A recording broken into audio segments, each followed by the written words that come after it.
కామారెడ్డి జిల్లాలో వరుసగా 3 రోజుల పాటు కురిసిన వర్షాలు అతలాకుతలంగా మారిపోయాయి. భారీ వర్షాలకు జిల్లా వ్యాప్తంగా ఉన్న 1515 చెరువులు పూర్తి స్థాయిలో నిండిపోయాయి. నిజాం సాగర్ ప్రాజెక్ట్, పోచారం ప్రాజెక్టుకు భారీగా ఇన్ఫ్లో కొనసాగుతోంది.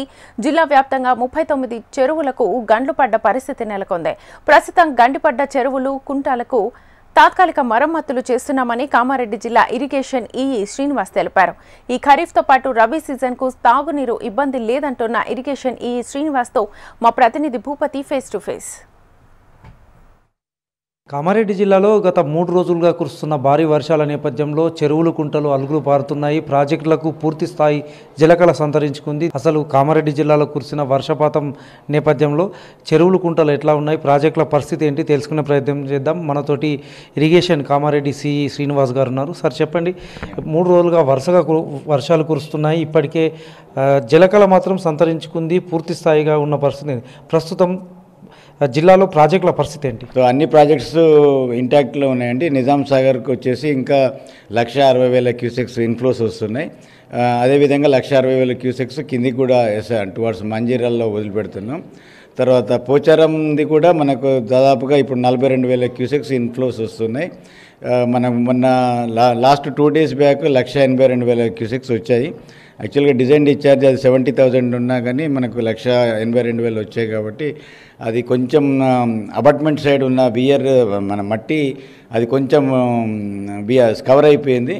సో కాకపోతే మనకు టోటల్ మ్యాసనరీ వాల్ ఇంటాక్ట్లో ఉంది. దానికి ఇప్పుడు మేము sand bags upstream side sand bags వేసి రిస్టోర్ చేసాము. తర్వాత కింద కూడా ఏదైతే కవర్ అయిన పోర్షన్ ఇప్పుడు వర్క్ కూడా నడుస్తుంది. మొత్తం ఫిల్అప్ చేసి మళ్ళీ అంటే ఇది ఓన్లీ టెంపరీ మెజర్. తర్వాత పర్మనెంట్ రిపేర్స్ మనకు కొంచెం ఈ రెయినీ సీజన్ కంప్లీట్ అయిపోయాక మళ్ళీ కంప్లీట్గా అది స్పెసిఫైడ్ డ్యామ్ అంటే డ్యామ్ సేఫ్టీ యాక్ట్ ప్రకారంగా దాన్ని డిజైన్స్ తీసుకొని మళ్ళీ కంప్లీట్ పర్మనెంట్ రిపేర్స్ చేయడం జరుగుతుంది. కౌలస్నాల్లో కూడా దాదాపు 14,000 క్యూసెక్స్ వస్తున్నాయి. మహారాష్ట్ర నుండి ఇన్ఫ్లోస్ ఎక్కువ ఉన్నాయి. సో అదేవిధంగా అన్ని గేట్స్ కూడా ఆపరేట్ చేసుకుంటూ 14,000 క్యూసెక్స్ రిలీజ్ చేస్తున్నాం.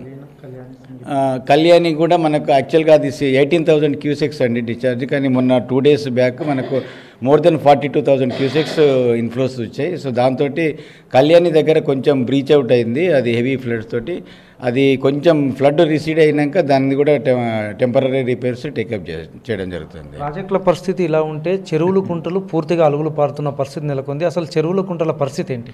మనకు టోటల్ కామారెడ్డి యూనిట్లో 1,515 చెరువులు ఉన్నాయి. దానిలో మనకి ఈ లాస్ట్ 2 డేసే చాలా బ్రీచెస్ అంటే ఓవర్ ట్యాప్ అయిపోయినాయి. అంటే మెయిన్గా చెరువులో ప్రాబ్లం ఏం లేదు, కానీ అది హెవీ ఫ్లడ్ వచ్చేసి చెరువు బండి మీదకి వెళ్ళి ఓవర్ టాప్ అయ్యేసరికి కొన్ని ట్యాంక్స్ బ్రీచ్ అయినాయి. కొన్ని ట్యాంక్స్ ఏమో డౌన్ స్ట్రీమ్ సైడ్ స్లిప్ కావడం జరిగింది. కొన్ని ట్యాంక్స్ కొరకు చిన్న చిన్న బుంగలు పడ్డాయి. సో ఏదైతే మనకు బ్రీచ్ అయిన వాటికి మనకు ఇమీడియట్గా సేఫ్ గార్డ్ చేయడానికి కింద విలేజెస్ని అలర్ట్ చేసి మన రెవెన్యూ కలెక్టర్ గారి సహకారంతో, పోలీస్ సహకారంతో ఎవాక్యుయేట్ చేయడం జరిగింది.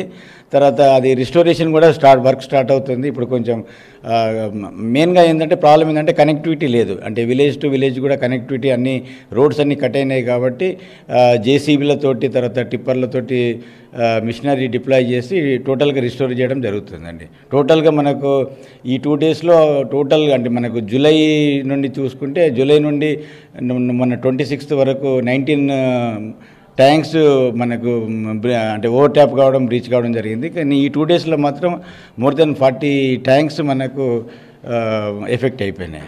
ఇప్పుడు పరిస్థితి జిల్లాలో ఎట్లా ఉంది, నీటి పరిస్థితి ఎట్లా ఉంది, దీని నేపథ్యంలో చెరువులు, కుంటలకు సేఫ్గానే ఉంటున్నాయా? అన్నీ సేఫ్గానే ఉన్నాయండి. అన్ని మైనర్ రిపేర్సే ఉన్నాయి. ఇంత పెద్ద ఫ్లడ్లో కూడా మనం తట్టుకోగలిగినాము. చిన్న చిన్న రిపేర్స్ ఉంటున్నాయి, అవి హ్యాండిల్ చేస్తున్నాము. అది ఎలాంటి ఇబ్బంది లేదు.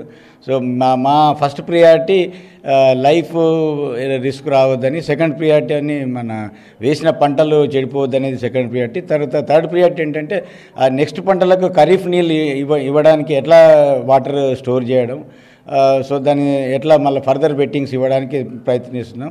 తర్వాత టెంపరీ రిపేర్ చేసి మేము ఫర్దర్ బెట్టింగ్స్ కొరకు నీళ్లు నిలపడానికి ట్రై చేస్తున్నాం. తర్వాత పర్మనెంట్ రిపేర్స్ కూడా టేకప్ చేస్తాం. రైతాంగానికి మీరు ఇచ్చే సలహాలు, సూచనలు ఏంటి? అంటే మనకు నీళ్లు చాలా వచ్చాయండి. ట్యాంక్స్లలో ఇన్ఫ్లోస్ ఉన్నాయి. అధిక వర్షపాతంతో కొంచెం ఓవర్ ట్యాప్ అయి కొన్ని బ్రీచ్ అయినాయి. కానీ అది అంటే as early as possible immediate restoration చేస్తాము. ఎవరు ఆందోళన చెందాల్సిన అవసరం లేదు. మనకు సమృద్ధిగా నీళ్లు సదుపాయం దొరుకుతుంది. అన్ని పంటలు కూడా మళ్ళీ రెక్టిఫై అవుతాయి. ప్రాబ్లం ఏం లేదు. మనకు వచ్చే రబీ కూడా నీళ్లు స్టోర్ అయ్యేలాగా ప్రయత్నం చేస్తున్నాం. కామారెడ్డి జిల్లాలో ఉన్న ప్రాజెక్టుల్లో పూర్తి స్థాయి జలకళ సంతరించుకుంది. ఇప్పటికే ఇన్ఫ్లో పూర్తిగా కొనసాగుతుంది. అవుట్లోను రెగ్యులర్గా వదులుతున్న పరిస్థితి నెలకొంది. మరోవైపు 1515 చెరువులు ఉండగా పూర్తి ఓవర్ ట్యాంకు నిండినట్టు చెప్తున్న పరిస్థితి నెలకొంది. రాబోయే రబీ సీజన్కు కూడా పంటల సాగుకు సన్నద్ధంగా ఉన్నామని చెప్తున్న పరిస్థితి నెలకొంది. ఇది తాజా పరిస్థితి. కెమెరా పర్సన్ కళ్యాణ్తో భూపతి HM టీవీ కామారెడ్డి.